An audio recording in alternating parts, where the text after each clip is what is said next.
बिस्मिल्लाहिर्रहमानिर्रहीम अस्सलामु अलैकुम वरहमतुल्लाहि वबरकातुहू। तो साडा यूट्यूब चैनल वेखदे पे अपना पंजाब हाफिज इफ्तिखार। अज 12 रबीउल अव्वल का दिन है। बच्चे ने झंडियाँ फड़ियाँ ने, रोली पांडे ने, कपड़े पाए ने, खुशबू लाई है, तेल लाया, नाते। इन्होंने पूछांगे इन्हों का की मकसद है, की कहना चाहते हैं। जो इन्हों का सरबरा है उन्हें पूछांगे सिक्स टाफियाँ डब्बा पड़िया भाई, जो गला खुश्क हो जाए फिर चबाणगे, फिर शुरू हो जाएंगे। पूछांगे अस्सलाम वालेकुम। वालेकुम अस्सलाम रहमतुल्लाहि व बरकातुहू। आज आज नबी पाक सल्लल्लाहु अलैहि वसल्लम की आमद की खुशी में छोटे छोटे बच्चों को हम लेकर गली गली कूचा कूचा बहारों के साथ गलियों को सजा रहे हैं, लोगों को बता रहे हैं नबी पाक सल्लल्लाहु अलैहि वसल्लम की आमद की खुशी में हम ये कर सकते हैं। और तमाम मुसलमानों को हमारी तरफ से बहुत दिली तमन्नाओं के साथ जश्न ईद मिलाद मुबारक हो। आप लोग बढ़ चढ़ के इस मामले में, इस जश्न में हिस्सा शामिल करें और शामिल हो जाएं, ताकि दुनिया को पता चल जाए कि हम मुसलमान नबी पाक सल्लल्लाहु अलैहि वसल्लम के साथ कितनी मोहब्बत रखते हैं। ते कितना आखिरी स्टॉप अपना केड़ा 50-60 किलोमीटर कर जाएंगे बच्चे? जी हम तकरीबन गांव के दोनों साइडों से बाहर गांव के गली मोहल्लों में बच्चों का गश्त करवा रहे हैं।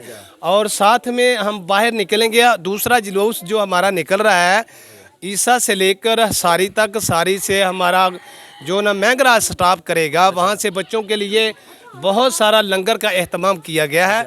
बहुत बड़ा एहतमाम किया गया। पूछ रही है खुशी हो रही है, बच्चे खुशी हो रही है? हाँ जी, खुशी हो रही है, खुशी हो रही है, खुशी हो रही है। पक्की गल है?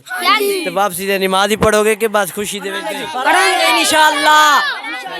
अजी और मिला पढ़ेंगे।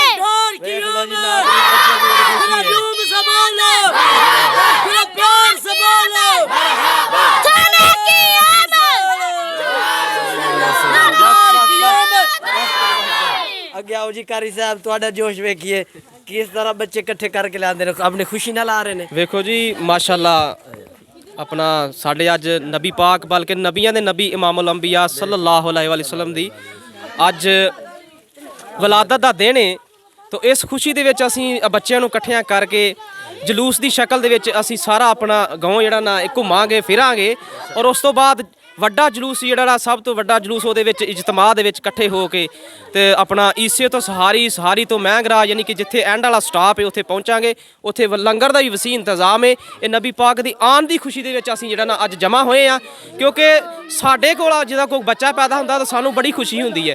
ते जदों सारे सदके जिहदे सदके अल्लाह पाक ने कायनात बनाई तो फिर सानू साडा हक बनदा कि असीं ओहदी भी खुशी करिए, क्योंकि अल्लाह पाक ने खुद अपने नबी दा मिलाद मनाया। ठीक है नाज़रीन, क्या बात है, बच्चे बड़े खुश ने, क्या बात है। अगे लंगर जारी है, बच्चे लंगर, हाँ जी लंगर भी वसी इंतजाम लंगर दा सही है। देख लो जी नाज़रीन, साढ़े गाँव का माहौल है, गाँव इस तरह याद करते हैं, लिहाजा असीं हुण तुहानूं भी खावांगे।